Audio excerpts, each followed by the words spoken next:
ظلم اور بربریت کے خلاف انقلابی آواز بلند کرنے میں اردو شاعری کا بہت اہم کردار رہا ہے۔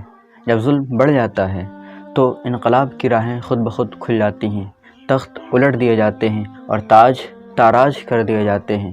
اردو کے مشہور و معروف شاعر نے ظلم کے خلاف شعر کہے، انقلابی شاعری تخلیق کی، تو انہی موضوعات پر یعنی ظلم کے خلاف آج کا میرا یہ بہترین انتخاب آپ آخر تک ضرور سماعت کریں۔